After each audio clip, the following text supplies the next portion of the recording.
Welcome है आपका आज की ऑनलाइन क्लास में। आज हम ग्रामर के प्रोनाउन के एक अन्य टॉपिक लेकर आपके सामने आए हैं, बीए फर्स्ट ईयर का कंपलसरी इंग्लिश का। तो आज हम जानेंगे reciprocal pronoun. Reciprocal pronoun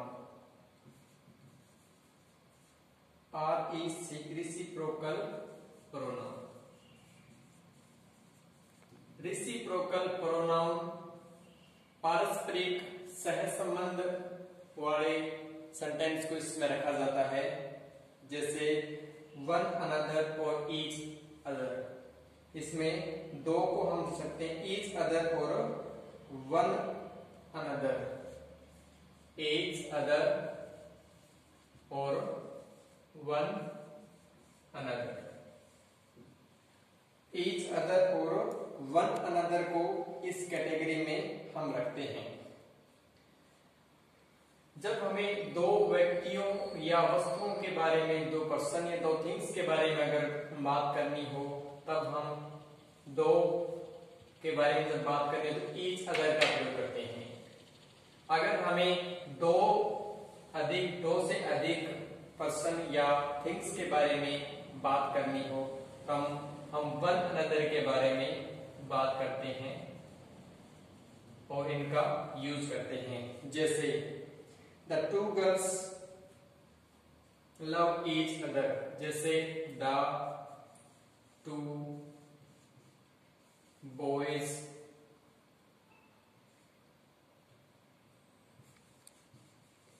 love each other. यहां पर दो की बात हो रही है। द टू बॉयज, दो लड़के, लव ईच अदर, एक दूसरे से प्रेम करते हैं। तो यहाँ पे अगर जब दो की बात हो तब हमें यहाँ पे ईच का प्रयोग करना है। अगर दो से ज्यादा की बात हो, जैसे we all love one another, जैसे we all love one another. जब एक से दो से ज्यादा की बात होती है तब हम वन अनदर का प्रयोग करते हैं। जैसे the two boys love each other, यहाँ पे दो बॉयज की बात हो रही है, दो थिंग्स या दो पर्सन्स की जब बात होती है तब हम ईच अदर का प्रयोग करते हैं। और दो से ज्यादा की बात हो, ऑल यानी सभी के लिए, तब हम वन अनदर का प्रयोग करते हैं। अब हम कुछ एग्जाम्पल से ये जानते हैं कि कहां कहां पे वन अनदर का प्रयोग और कहां कहां पे ईच अदर का प्रयोग होगा।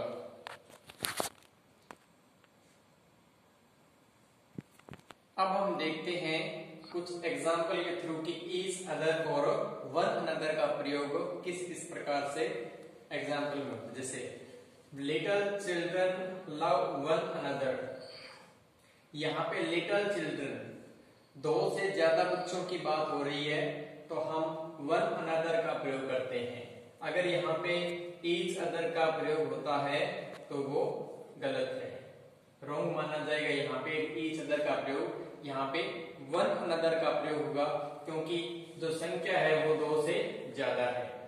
उसी प्रकार दे और gave evidence against one another, they third person और प्लूरल है। अगर थर्ड पर्सन और सिंगुलर होता तो हम यहाँ पर ईच अदर का प्रयोग करते। और यहाँ पे दो से ज्यादा व्यक्तियों की बात हो रही है, दे ऑल, दो से ज्यादा वे सभी की बात हो रही है, तो हमें वन अनदर का प्रयोग इस सेंटेंस में हमने किया है। अब देखते हैं जैसे ही and I,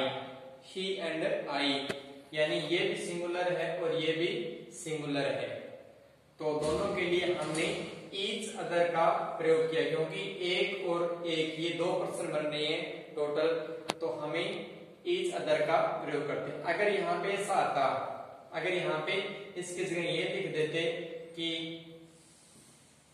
they and I look at each other, तो यहाँ पर हमें वन अनदर का प्रयोग करना होता, वन अनदर का प्रयोग यहाँ पर होता। इसी प्रकार the 6 men shouted at one another। 6 men, यहाँ पे 2 से ज्यादा व्यक्तियों के बारे में बात हो रही है, तो हमें one another का प्रयोग करना है। और लास्ट सेंटेंस हम देखते हैं कि Raman and Meena like each other. Raman और मीना दोनों थर्ड पर्सन और सिंगुलर है, इसलिए हमने यहाँ पर जो वर्ब यूज की है वो प्लूरल यूज की है, क्योंकि प्लूरल सब्जेक्ट के लिए हमेशा प्लूरल वर्ब का प्रयोग होता है। और रमन एंड मीना 2 पर्सन है, तो इसके लिए हमने ईच अदर का प्रयोग किया है। अगर यहाँ पे इस प्रकार से होता जैसे Raman and we all, Raman and we all, अगर यहाँ पे इस प्रकार से वी और रमन का प्रयोग होता तो हम यहाँ पे वन अनदर का प्रयोग करते, क्योंकि एक से ज्यादा पर्सन है। इसीलिए रेसिप्रोकल जो पारस्परिक संबंध को बताता है, इसके अंतर्गत ईच अदर और वन अनदर का प्रयोग होता है। ईच अकेला मैंने बताया था डिस्ट्रीब्यूटिव प्रोनाउन में कि ईच का जो अकेले का जो प्रयोग होता है वो 2 या 2 से अधिक व्यक्तियों के लिए इसका प्रयोग करते हैं, और वन का प्रयोग एक पर्सन के लिए करते हैं। लेकिन अगर ये दोनों इकट्ठे आ जाए, ईच अदर और वन अनदर, ईच अदर दोनों इकट्ठे आ जाए, तो हमें 2 पर्सन के लिए करना है इनका यूज, और अगर 2 से ज्यादा की बात आए तो हमें वन अनदर का प्रयोग करना है। अब हम इसके अगले type interrogative sentence, interrogative pronoun के बारे में जानते हैं और देखते हैं कि किस प्रकार से सेंटेंस में उनका यूज होता है। अब हम इंटेरोगेटिव प्रोनाउन के बारे में जानते हैं कि जो इंटेरोगेटिव प्रोनाउन है उसका यूज कहाँ पे होता है। इंटेरोगेटिव प्रोनाउन में प्रश्नवाचक सर्वनाम भी इसको बोलते हैं। इसके अंदर हु, whom, whose, which और what, इनका प्रयोग मैक्सिमम होता है। who का अर्थ होता है कौन, who का अर्थ होता है कौन, whom का किसे और किसको, which का वस्तु के लिए होता है, कौन सी इसका यूज होता है, और what का क्या। तो अब हम जानते हैं इनके बारे में कि इनका यूज कैसे होता है। तो जो who है इसका प्रयोग हमेशा सब्जेक्ट के लिए करते हैं। अगर हमें सेंटेंस में सब्जेक्ट के बारे में पता करना हो कि इसका जो सब्जेक्ट कौन सा है, तो उसके लिए हम who का प्रयोग करते हैं। जैसे the children are playing cricket। The children are playing cricket। तो अब हमें ये देखना है कि इसके अंदर जो इस सेंटेंस में सब्जेक्ट कौन सा है, वर्ब कौन सी है और ऑब्जेक्ट कौन सा है। तो सेंटेंस में सब्जेक्ट, वर्ब और ऑब्जेक्ट जानने के लिए हम देखते हैं, हम हु का वर्ब से, मेन वर्ब से क्वेश्चन करते हैं। जैसे who are playing,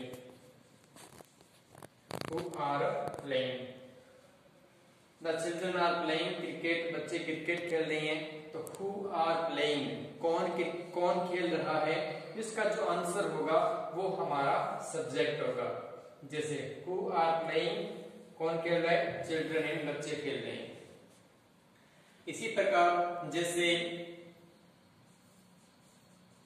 Ram is going to school, Ram is going to school. तो इस सेंटेंस में हमें ये जानने, अगर हमें ये जानना है कि इसका जो सब्जेक्ट कौन सा है, तो हम वर्ब पे जाकर हु से क्वेश्चन करेंगे। जैसे हु इज गोइंग, कौन जा रहा है, तो इसका जो आंसर आएगा वो हमारा सब्जेक्ट होगा। तो हु का प्रयोग हम सब्जेक्ट को जानने के लिए करते हैं। जहां कहीं भी हमें सेंटेंस में सब्जेक्ट के बारे में पता नहीं चले, तो मेन वर्ब पर जाकर हम अगर हु से क्वेश्चन करते हैं और उसका जो आंसर आता है वो हमारा सब्जेक्ट होगा। इसको प्रोनाउन के रूप में, हु को प्रोनाउन के रूप में भी यूज किया जाता है, जैसे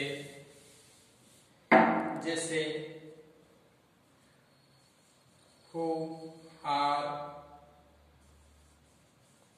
रीडिंग ए बुक,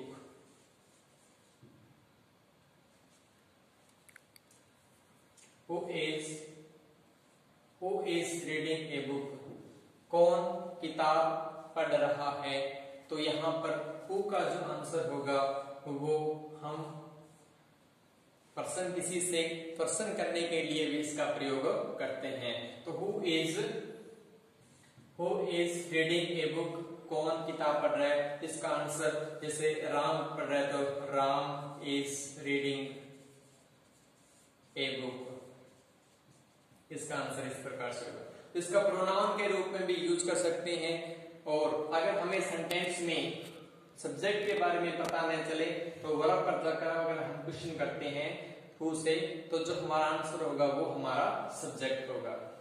इसी प्रकार हम देखते हैं होम के बारे में। होम का प्रयोग कोई भी व्यक्ति के लिए करते हैं, जो इससे हम ऑब्जेक्ट के बारे में पता लगा सकते हैं कि ऑब्जेक्ट कौन सा है। जैसे he gave me a pen, he gave me a pen, उसने मुझे पेन दिया। तो यहां पर हु से क्वेश्चन करते हैं, हु गेव, किसने दिया, he ने, तो ये सब्जेक्ट हो जाएगा।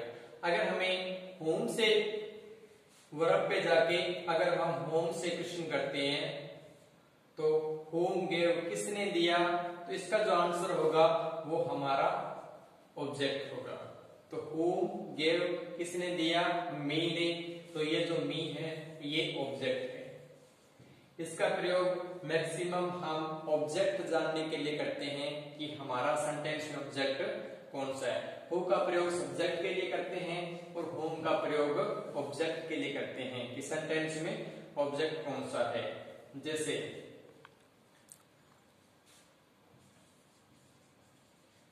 राम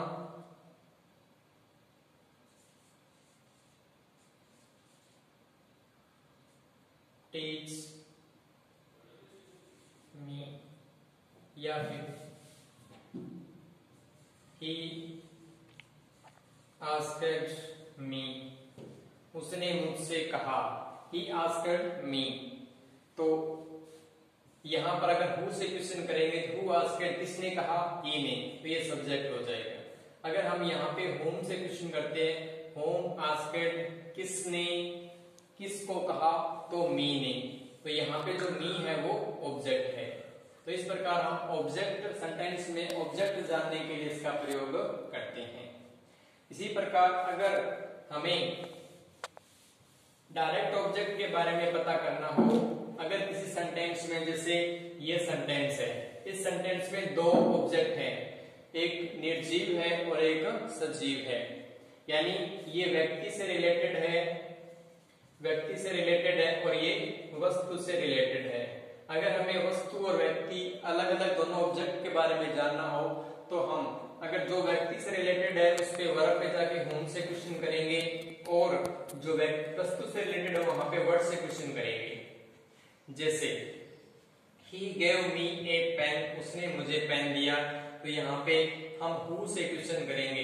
हु से क्वेश्चन करते हैं, हु गेव, किसने दिया, he ने, तो ये सब्जेक्ट हो गया। अगर यहाँ पर हम होम से क्वेश्चन करते हैं, होम गेव, किसने किसको दिया, मी को, तो ये फर्स्ट ऑब्जेक्ट है। और अगर वर्ब पे जाके व्हाट से क्वेश्चन करते हैं, व्हाट गेव, क्या दिया, ए पेन, तो ये सेकंड ऑब्जेक्ट है। किसी भी सेंटेंस में अगर हमें व्यक्ति डायरेक्ट और इनडायरेक्ट ऑब्जेक्ट के बारे में पता करना हो तो हम इनडायरेक्ट के लिए हम होम से वर्ब पे जाके क्वेश्चन करते हैं और व्हाट से अगर क्वेश्चन किसी वस्तु के बारे में जानना हो तो हम व्हाट से वर्ब पे जाके क्वेश्चन करते हैं, जिससे हमें सेकंड ऑब्जेक्ट के बारे में पता चलता है। अब हम इनके बारे में देखते हैं कि इनका प्रोनाउन के रूप में किस प्रकार से यूज होता है। तो जैसे जैसे दिस इज होम का प्रयोग, जैसे he has invited his friends, जैसे he has invited he has invited his friends. He has invited his friends. अब यहाँ पे हम वर्ब पे जाके होम से क्वेश्चन करेंगे। होम हैज इनवाइटेड हिज, तो हमारा जो आंसर होगा ऑब्जेक्ट है वो क्या होगा, हिज फ्रेंड। तो किसको इनवाइट किया, हिज फ्रेंड को, तो ये ऑब्जेक्ट हो जाएगा। जैसे अगर इसको प्रोनाउन के रूप में यूज करना तो हम इस प्रकार से लिखेंगे, home has he invited, home has he invited, किसको इनवाइट किया गया, होम हैज ही इनवाइटेड। तो यहाँ पर हमारा जो आंसर होगा वो होगा ही हैज इनवाइटेड हिज फ्रेंड्स। तो इस प्रकार यहाँ पर इनका। अब हम देखते हैं हुज के बारे में। इसका जो प्रयोग होता है वो ओनर, मालिक के बारे में जानने के लिए इसका यूज करते हैं। जैसे that car is mine, that car is mine, that car is mine, वह कार मेरी है।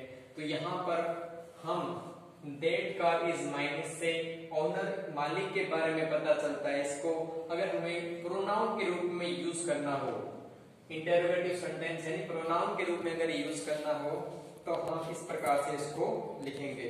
जैसे whose is that car, whose is that car, whose is that car। तो यह कार किसकी है, इससे हमें ओनर के बारे में whose का प्रयोग हमें सेंटेंस के स्टार्ट में करना है, मेन वर्ब या हेल्पिंग वर्ब से पहले। तो हम इसके बारे में जान सकते हैं whose के बारे में कि whose का प्रयोग सेंटेंस में कहां पर होता है। अब बारी आती है which की। तो जो which है इसका प्रयोग हम सब्जेक्ट और ऑब्जेक्ट में निर्जीव चीजों के बारे में जानने के लिए करते हैं। कोई भी निर्जीव वस्तु हो उसके बारे में, जैसे which is your book, कोई भी निर्जीव चीज हो और उसमें से हमें सब्जेक्ट और ऑब्जेक्ट में से किसी चीज का चुनाव करना हो, चूज करनी हो हमें, तो हम which का प्रयोग करते हैं। हम which का प्रयोग करते हैं। जैसे which is your book, यहाँ पर चूज करने वाली कंडीशन है कि हमारे पास मैक्सिमम 10, 15, 20 जितनी भी बुक्स हो सकती है, उनमें से कोई एक बुक को चूज करना हो। इनमें से जब हमें किसी एक बुक को चूज करना हो तब हम which का प्रयोग करते हैं। which का प्रयोग यहाँ पर सब्जेक्ट के रूप में हुआ है। अगर हमें ऑब्जेक्ट के रूप में इसको यूज करना हो तो हम इस प्रकार से करते हैं, which of these pens, which of these pens, which of these pens do you like most, do you like most, which of these pens do you like most। यहां पर जो which का प्रयोग हुआ है वो ऑब्जेक्ट के रूप में हुआ है कि इनमें से these pens do you like most, इन पेन्स में से आप कौन सा पेन पसंद करते हो। तो जो which का प्रयोग होता है वो दो से ज्यादा जो चीजें होती है उनमें से चूज करने, एक चीज को चूज करने के लिए यूज करते हैं, और इसका प्रयोग सब्जेक्ट और ऑब्जेक्ट दोनों में करते हैं। तो आज के लिए इतना ही। कल हम अगले नए टॉपिक के बारे में चर्चा करेंगे। तब तक घर में रहें, सुरक्षित रहें और स्टडी करते रहें। Thanks to all.